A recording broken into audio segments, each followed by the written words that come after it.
record too. This meeting is being recorded.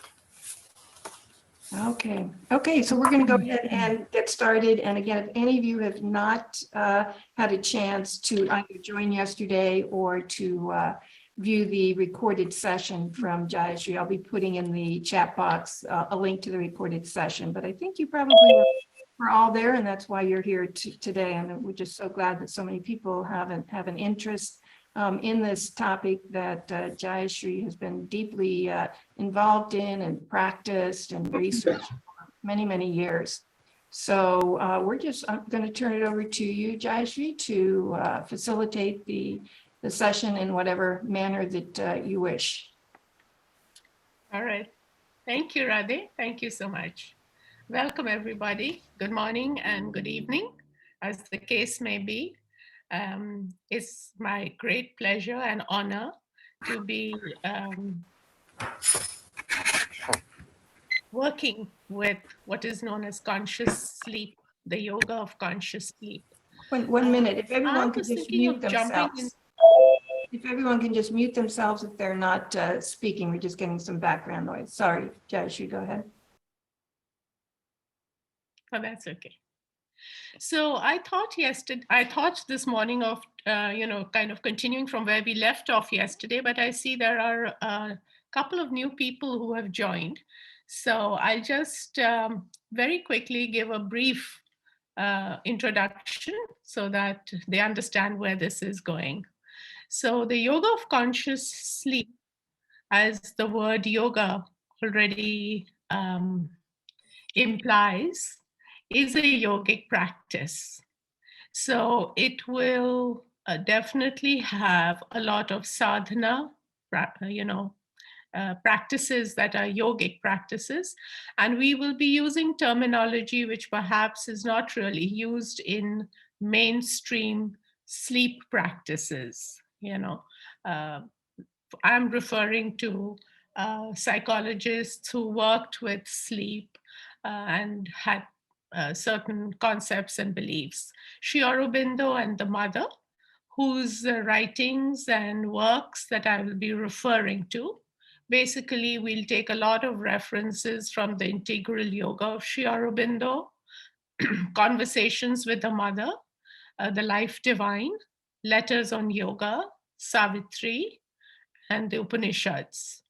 And of course, the book on Yoga of Sleep and Dreams.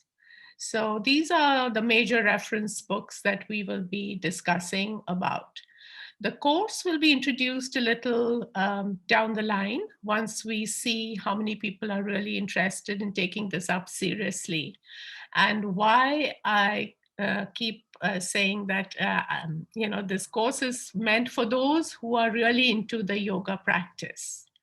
I'm going to read an extract from Mother, and you'll understand why there's a great emphasis on the importance of making our sleep a conscious practice and why we should do so. Somebody asks Mother, what is sleep? Is it only the need of the body to rest, or is it something else? Mother's replying, sleep can be a very active means of concentration and inner knowledge. Sleep is the school, his lesson there, independent of the physical form, conscious in itself, and master of its own life. There are entire parts of the being which need this immobility and semi-consciousness of the outer being, of the body, in order to be able to live their own life independently. Only people don't know. They sleep because they sleep, as they eat, as they live, by a kind of instinct, a semi-conscious impulse. They don't even ask themselves the question. You are asking the question now, why does one sleep? But there are millions and millions of beings who sleep without ever having asked themselves the question, why one sleeps. They sleep because they feel sleepy. They eat because they are hungry. And they do foolish things because their instincts push them without thinking, without reasoning. But for those who know, sleep is a school, an excellent school for something other than the school of waking hours. It is another school for another purpose, but it is a school. If one wants to make the maximum progress possible, one must know how to use one's nights as one uses one's days. Only, usually people don't know at all what to do, and they try to remain awake. And all that they create is a physical and vital imbalance, and sometimes a mental one also as a result. Unquote. So, Mother says this is a school. In this passage, she says this is a school and that it is a school where we can learn a lot. And then use that knowledge to change the external life. So I'm going to go right into the presentation now. If Radhe could kindly put, or Vladimir could kindly pull up the slides, please. We'll be using, I'm not going to make this a very long presentation because I want to definitely take up some of the questions that we did yesterday too. But because I'm on a roll here with the sleep thing, I just thought I'd take up the slide. Are these the slides from yesterday that you want to? No, Radhe, this is the second set of slides called the inner being and the outer being. And the Do one you have that, Vladimir? I'm not sure that I received it. I sent it to you sometime a few days ago. But if you don't, it doesn't matter. We'll just continue. I will find it in a minute. Yeah, I don't see it. So if you have it, Vladimir. Yeah, if not, we can continue in the meantime. Yeah. So the first slide is going to be something called what is the outer being. Sri Aurobindo says that there are two beings. There are two kinds of consciousnesses that we have. One is the inner consciousness, and one is the outer consciousness. I'm reading from the Integral Yoga. He says, the piercing of the veil between the outer consciousness and the inner being is one of the crucial movements in yoga. For yoga means union with the divine, but it also means awaking first to your inner self and then to your higher self. A movement inward and a movement upward. It is in fact only through the awakening and coming to the front of the inner being that you can get into union with the divine. The outer physical man is only an instrumental personality, and by himself, he cannot arrive at this union. He can only get occasional touches, religious feelings, imperfect intimations. And even these come not from the outer consciousness, but from what is within us. There are two mutually complementary movements.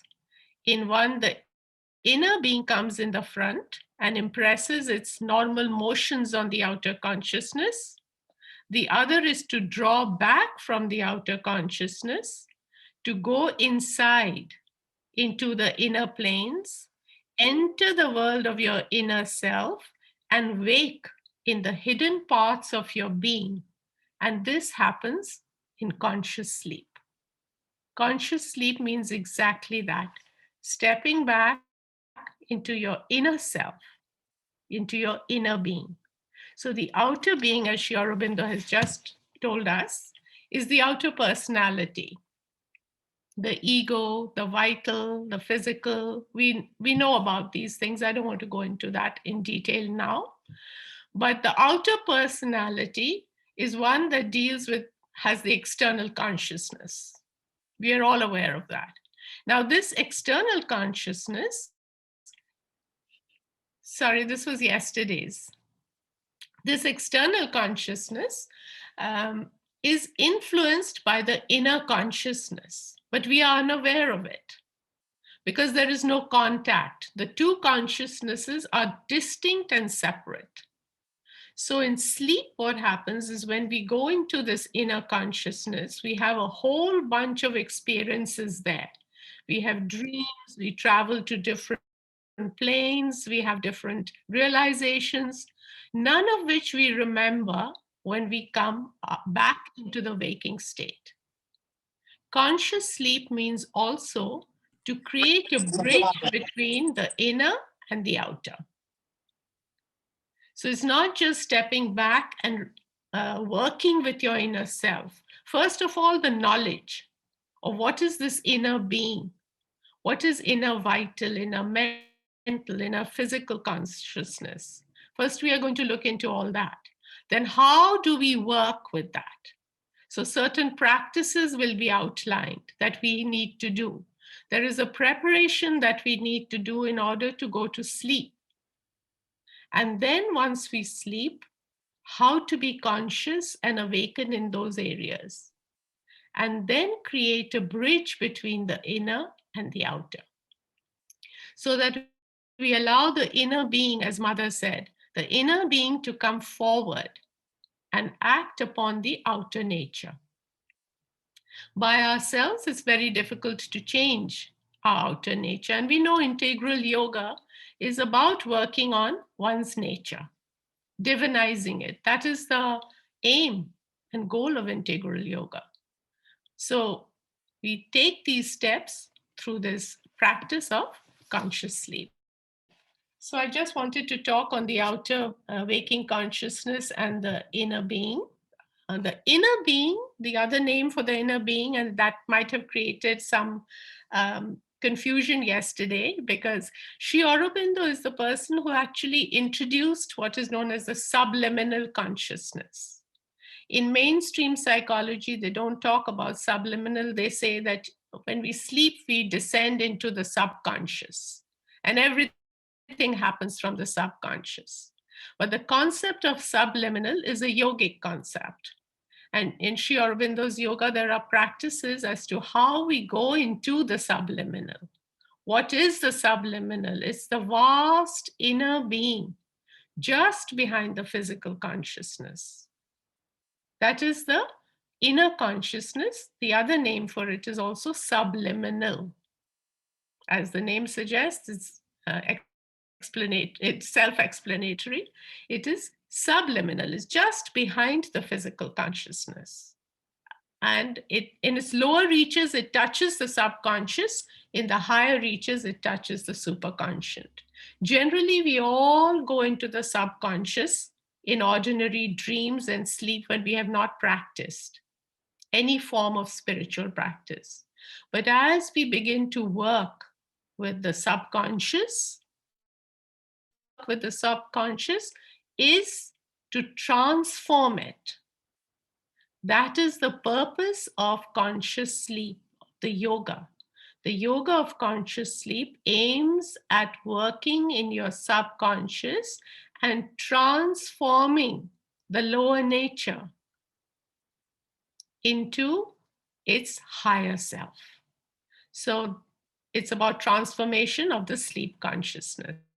We will be looking into that in the course. And with that, I do think my presentation on the outer being and the inner being is just the main outlines. I've not really gone into the details, just given you a taste as to what it is that we'll be working with and what is the inner being. Yesterday, we had some questions where somebody wanted to know how to convert the subconscious into the subliminal. We do not convert the subconscious into the subliminal in the literal sense of the term convert. what we do is we change the nature of sleeping. So instead of falling to sleep and descending into subconscious, we will be going into the subliminal. That will be the aim of the practice.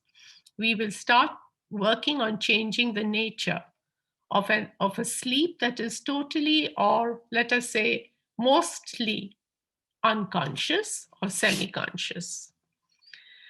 Then the other question that came up was, how do we take the waking consciousness into sleep? Conscious sleep means being in the waking consciousness, even in sleep. And there were many of sadhaks who wrote to Sri Aurobindo asking about this. They thought they had to remain awake for longer periods of time. And Sri Aurobindo says, no, that's not the intention. The body must get at least 7 to 8 hours of sleep. The body has to rest. It is not about keeping the body awake, because when you deprive the body of rest, then the nervous envelope, the body, physical body, becomes weak. And when the body is weak, then the yoga cannot be done properly. So he insists that we take care of the body. Sleep is important. 7 to 8 hours, he says, you must sleep. But in the course of that sleep, where the stages of sleep, we have to be conscious of the different stages of sleep. And Mother and Sri Aurobindo have explained these stages. There are, as we get into sleep, we pass through various stages of sleep till we reach the psychic being, the central being. And it is there that we rest for a short period, and then we return to the waking state. So these stages, what are those stages? What happens in those stages? Those details we will take up in the course. I'm sorry we cannot pull up the second set of slides because I had actually an interactive. Should I try sending it to you, Vladimir? Or if you have it on your desktop, we can try to walk you through how to show it, but either way that you would like. Or you can send to me, I will show it, no problem. Okay. And we just have a couple other people trying to get in, so I'm just also emailing them Yes. while you're. There is also one picture from Matthias' description. If you want, I can also project that people will see where this subliminal, inner mental, inner vital. So they may have an idea. It may help. Perfect. And you send me in the meanwhile. Yes, I'll do that right away. So this is the scheme which Matthias created. You can see it clearly here. It's for psychologists.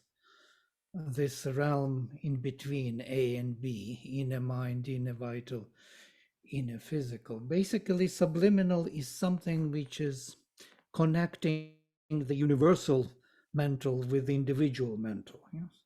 That link in between. That's why it's called subliminal. It sublimates, so to say. In the individual terms, we receive something from the universal realm of the mind, of the vital, and the inner physical. These inner realms behind. And you will see here subconscious. Subconscious Yes. below, and there is above, which is actually this Atman and psychic, which are going in some other direction in his scheme. Exactly. It may help for you to orient yourself what Jayashri is talking about. Yes, this is beautifully done. Thank you, Matthias. So this is the outer self, as Vladimir has so beautifully explained. This is the area of the work where we will be working in the consciousness of sleep. And instead of going into the subconscious, generally we fall here, we will work with these areas. And the aim will be to go there to the innermost being. Thank you. That is very nice. I'm sorry I've not been able to send the, but it's okay. It's not important. But you can project yourself then. You Can you have tell to me? share screen. First click on the green button Okay, just and a then moment. choose the icon of the open which you want to project.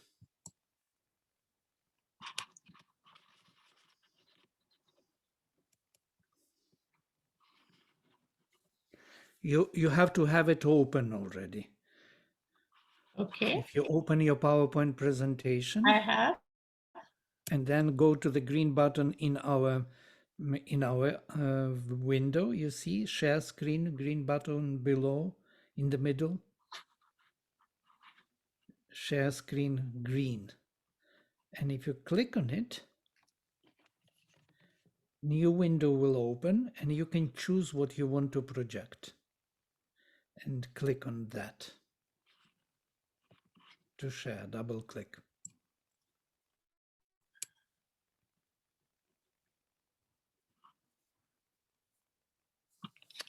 Vladimir, as Jayashree is opening that, I had a question on the slide that you just shared. Yes.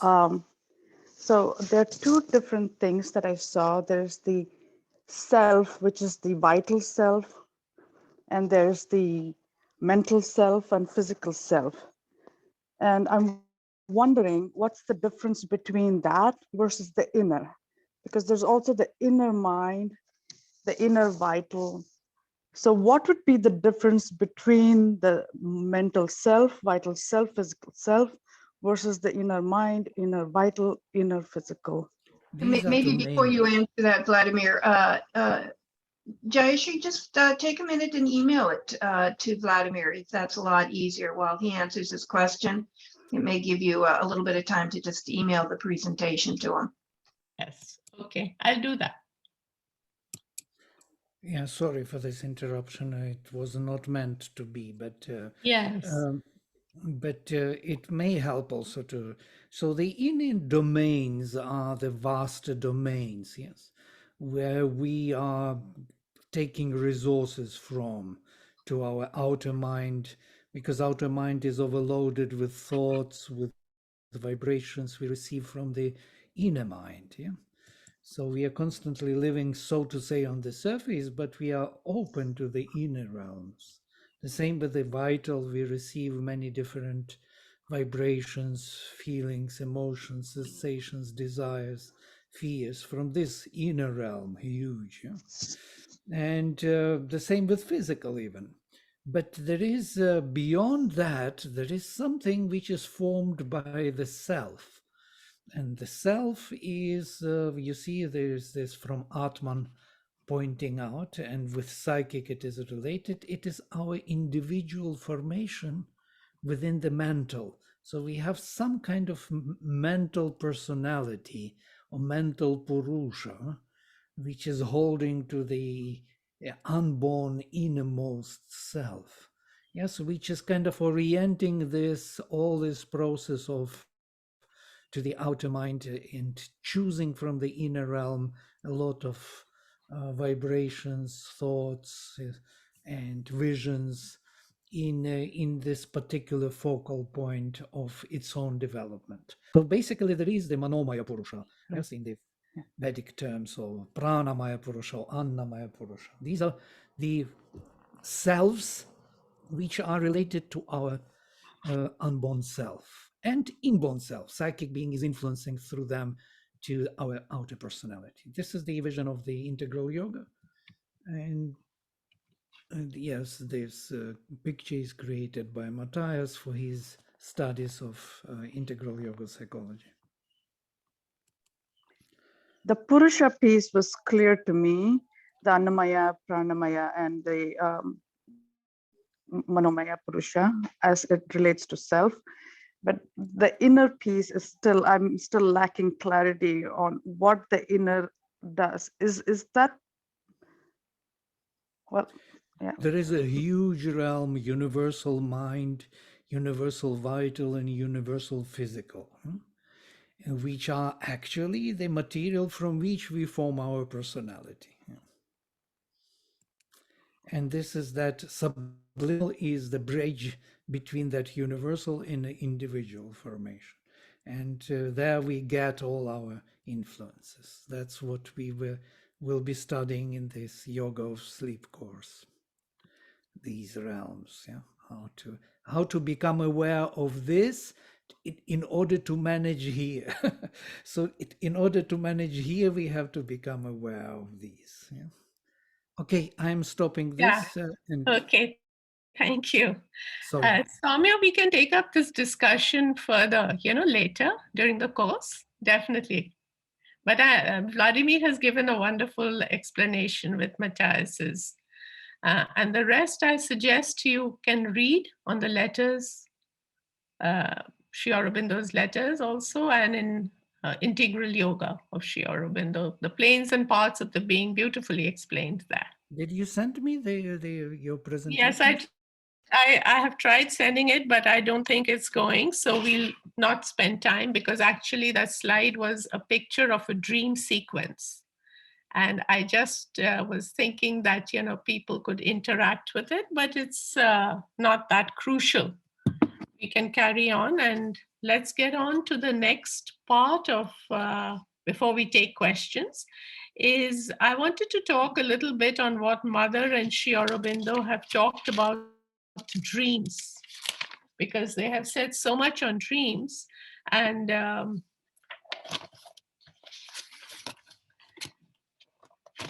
I'm reading from the Integral Yoga, where Sri Aurobindo is writing, in sleep, we leave the physical body, only a subconscious residue remaining, and we enter all planes and all sorts of worlds. In each, we see scenes, meet beings, share in happenings, come across formations, influences, suggestions, which belong to those planes. Even when we are awake, part of us moves in these planes, but their activity goes on behind the waking consciousness, and we are not aware of it. Dreams are often only incoherent constructions of our subconscious, but others are records or transcripts of experience in supraphysical planes. So there are different kinds of dreams.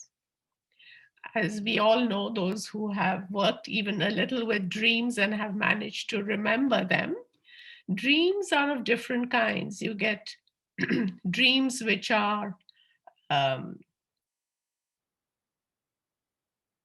which narrate a story, which tell you something or an event, or you're meeting people, or you're doing some kind of work.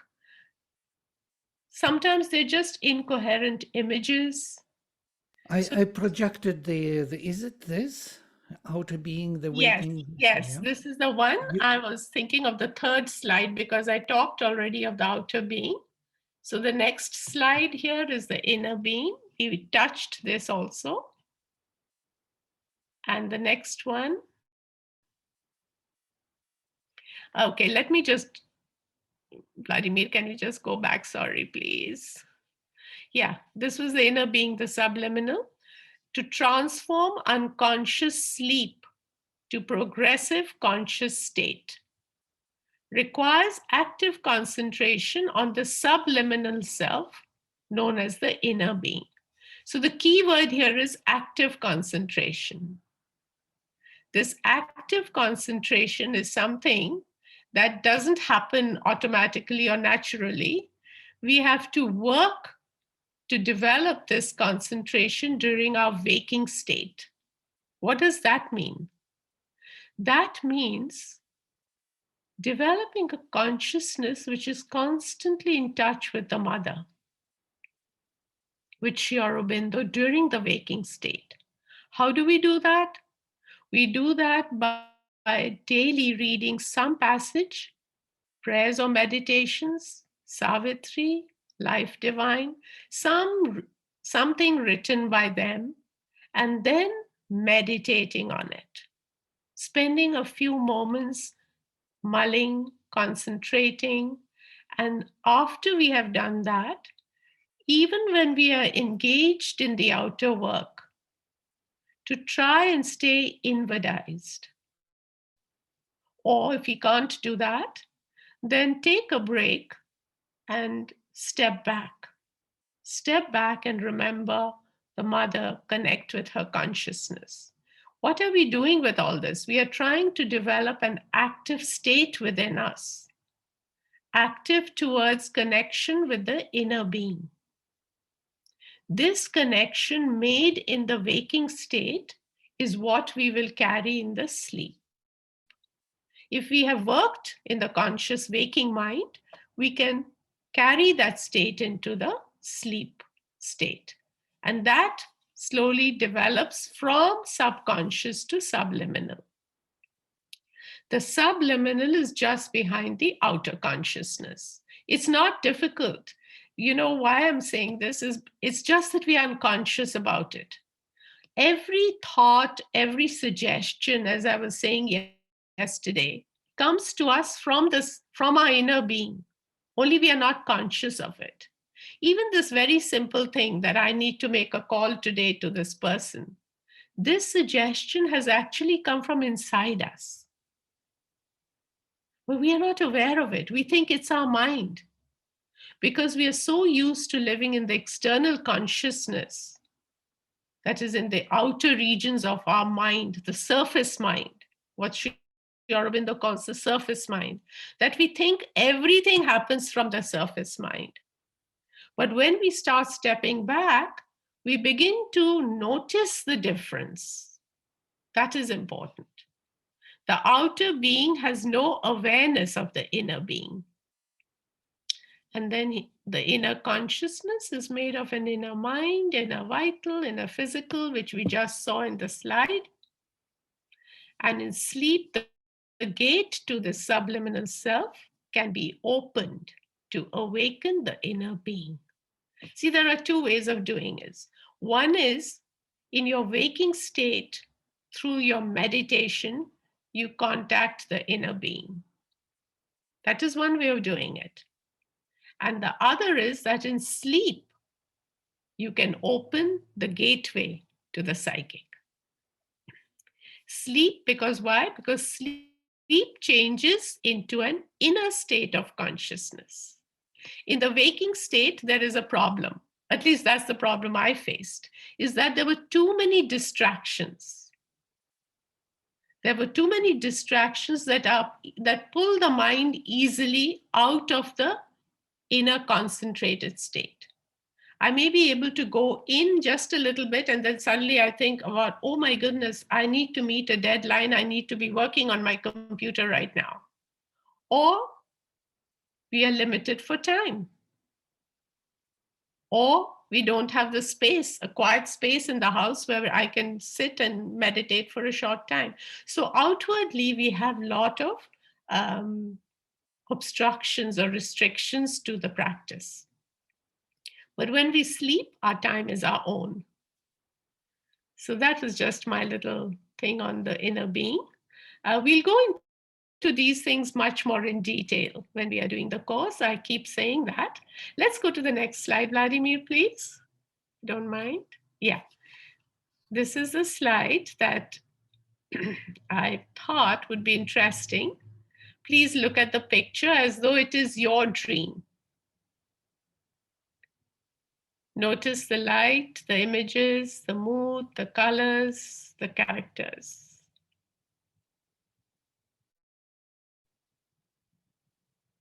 What is the story here?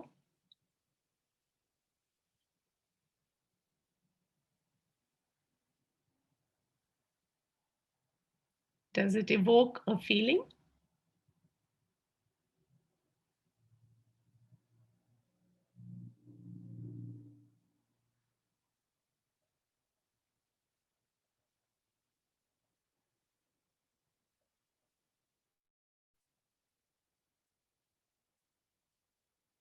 Anybody like to share their thoughts?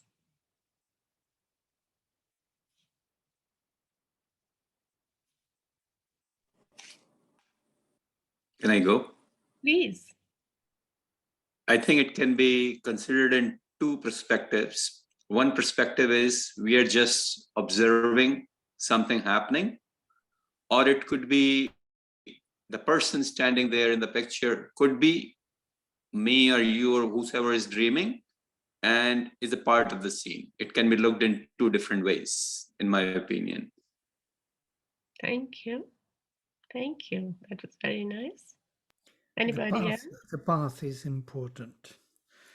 The path is always showing something is to develop, to grow, to progress. And we see the cows reaching out, the birds in the sky. These are all symbols of the progress, actually. And there's somewhere to go, somewhere to reach. There's a journey ahead. And this is the message for me. Thank you. I think Hmm? it is, Please. I think for me it is, I can't hear you. I think for me it is part of a journey going into the beautiful realm of the divine, because the sky is so beautiful and vast, and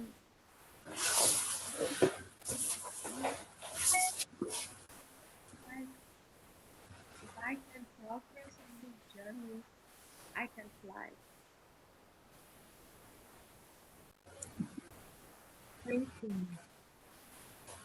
I notice there are two birds in the sky and two birds on the ground, which creates a quaternio. So I think that's significant in some way. Very nice. Mhm. And I couldn't quite hear what the other person said, but I'm really fixated on what's on the path there that she has left for the two cows coming her way. And also noticed, like the last person mentioned, the two cows, the two birds, and they're all sort of coming towards this object or whatever it is that she's left on the path for them for them. There is also a wall at the end for me, beyond which currently you cannot see, or the person who is walking is not able to see. But as she walks, and probably when she gets closer, there's a lot on the other side that probably you would be able to visualize when you actually go closer to the wall. I see that it's sunset almost. The cows are coming home to the barn, and the woman beautifully dressed is leaving home. Like Vladimir said, this is a path. She's going forth. One thing that struck me is often in dreams, when you're almost becoming conscious, you may simultaneously be a kind of disembodied observer and the person in the dreams. It feels to me like there's a disembodied observer and the woman, who may be me or a part of myself or some part of myself. On the path, the animals are coming towards me, and there's a duck also, sort of right ahead. And since I live in a more urban environment, if I had a dream like this, to me, the pastoral, the sort of natural nature, particularly the clouds, feel like it's a part of my vital, which is sort of purer and more innocent, but a kind of subconscious darkness too. So that there's a world of possibilities in this dream. I don't see the woman as moving forward. I see her as standing and watching and waiting. It's interesting that you see the clouds also are black on this side, the dark, there's everything. It's like we are coming from the darkness into light. It's just rather the feeling, you go into the clearance of some kind of into the light from some kind of darker space. And so everything comes back to you. So you look towards the light from the darkness, as it were. there's something very liminal about the dream where it's both kind of night and kind of day. There's a duck in the middle of the path, something else that's in between, also in between the cows. It feels somewhat nostalgic, like it's a memory, yet present and current. So it's very much an in-between state. What everyone said, I agree. And on the more, we can see a star. That is something remarkable that I see the star also. Yeah, I was just going to say that it just evoked a feeling of vastness and how big the universe is and how little we are. And my eye was immediately drawn to that star, and it reminded me of this line in Savitri, he is silence watching in the stars at night. That just came to me. Beautiful. I'm back.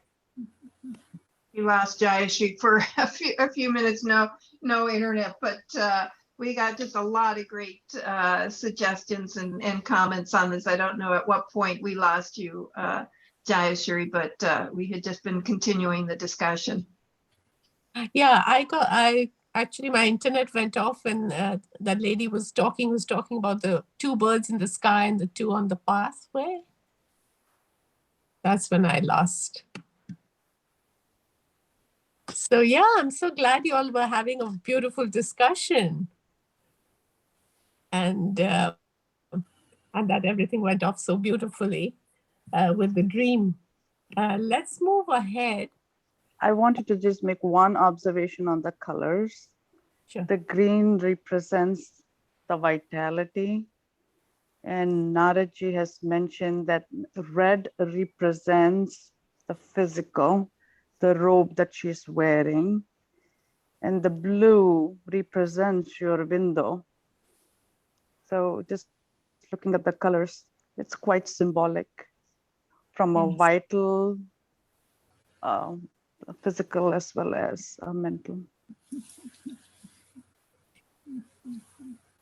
Beautiful. Thank you. Thank you so much for all your wonderful participating inputs. We can go back to the, I think this is all with the slides. Let's go back now. I think there is, we just have 15 minutes. I would like to take some questions. What we have actually done today, and if there is anything else that people want to ask about. There is a question in the chat box. If you can put your, it might be easier if you put your questions in the chat box so that everyone's not opening at the same time. But Shiv, I see your hand up, but which will be second. But Navnet had put in earlier. Could you please briefly outline the process of going into the subliminal? Briefly outline the process of going into the subliminal. Firstly, there is no brief outline to it. I don't know how I can briefly outline that, because that is the practice. That is the full practice. Like I said earlier, we begin, I'll try to make it brief, is we set an intention. We have an aspiration in the heart. We set an intention. We incorporate it in our prayers that we want to be conscious in our sleep. It's a mindset that we begin to develop, that I truly want to be conscious in my sleep. That intention has to become part of one's integrity, sincerity. And then we begin to work towards it. Like I said, keep connection with the mother and Sri Aurobindo during the day. When we keep that constant contact, a bridge is made. And then before sleeping, when we set an intention, we concentrate. Sri Aurobindo has said, take some time. He gives you the method. Relax your body. Concentrate on the mother's force. Be open and allow the force to enter you. That state of concentration, slide into sleep. So we go to sleep in a state of concentration. Now, you can understand this is not easy if we have been watching TV just before that, or engaging in wonderful discussion with friends, or doing anything else. It means we start winding down at least an hour before sleep. We start quietening the mind and the body. We put away all the concerns of the day. We no longer engage with what I'm going to do tomorrow. What are my plans for the office tomorrow? Who do I need to talk? Do I need to prepare for a meeting? We put all those external things out of our life. We have nothing to do with any technology, any computer, tablet, whatever it is that we engage with the phone, nothing. We start inwardizing. And then there is a purification. We ask for protection in our sleep, because when we sleep, we are no longer in control of the forces that are going to work upon us. Throughout the day, there are these forces, which of course we are not aware of, but there are both positive and negative forces that impact us during the day. They come in from the environment. So we need to protect ourselves when we are asleep and no longer have any kind of a control.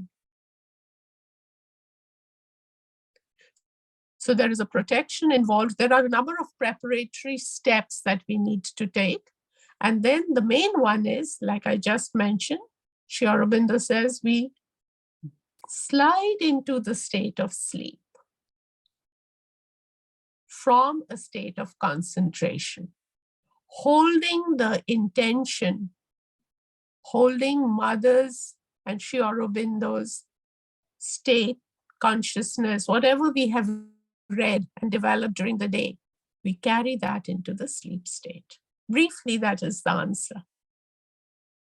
Okay, thank you. In fact, after yesterday's session, I tried something of this kind. I relaxed my body completely, and I was lying down. It so happened I was awake. I didn't get sleep. I was conscious of surroundings outside, even in the relaxed condition. But my mind started telling me, I'm not sleeping, I should sleep. Then I slipped into sleep, a kind of unconscious sleep. Perhaps I was not right in that sense. Whatever you have told just now is more appropriate. Thank you. Thank you for trying yesterday. It'll take some time. Like I said, it takes a lot of practice. So we need to be patient with ourselves.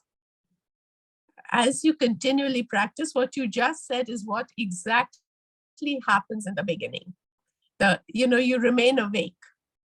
You remain awake because your inner self is awake. So you remain awake in the physical because the physical as yet doesn't know how to go to sleep in spite of the inner self being awake. So that bridge has to be made. And that is made with practice during the waking state. Thank you for sharing. Thanks. And Shiv, I think you have your hand up.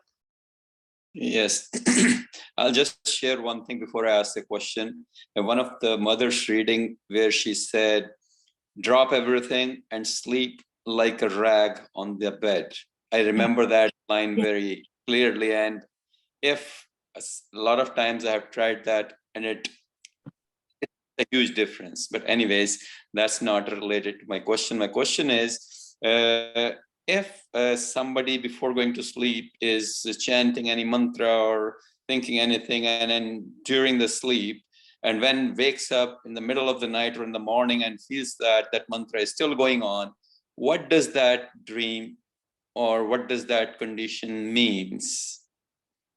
Well, that definitely means that you are in Buddhist. You are with the mantra. It is definitely better than falling into the subconscious and having incoherent dreams. It is a step up. But not there. But it is still not conscious sleep, because you became conscious of your mantra after you got up. Okay. That mantra was still continuing. Okay. Conscious sleep is to be awake internally in the sleep. In your sleep,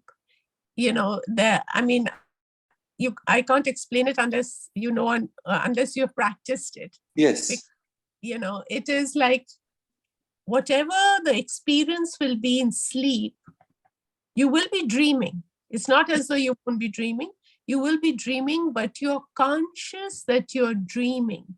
You are engaging with your dreams. In the stages, you can actually talk to the different aspects of yourself that you see in the dream. And for instance, I remember asking somebody that I used to see recurrently in my dream and I didn't know. I asked them in my dream, can you please introduce yourself? I keep seeing you in my dream and I don't know who you are. Mm-hmm. So, but then how this will be different than going into subconscious, because subliminal and subconscious, as you mentioned yesterday, subconscious is from the past, whatever has happened, we are just looking at that again. And some subliminal is basically spiritual or yogic dreaming. So that means you stay connected to the divine. Is that right? Yes. Yeah. So, yes, go ahead, please. Sorry. So actually in the subconscious, there are many, many layers. It's not as though the subconscious is all about, the negative life. There are many layers in the subconscious, and the lower reaches of the subliminal touch the subconscious. So there is a meeting ground. Mm-hmm. You could be in any of those layers dreaming, and the dreams will vary according to the stage where you are. So there are many stages and many planes in the subconscious and many planes in the subliminal. They keep rising, like in Savitri, Sri Aurobindo talks about the planes of consciousness. There are many planes, and these planes exist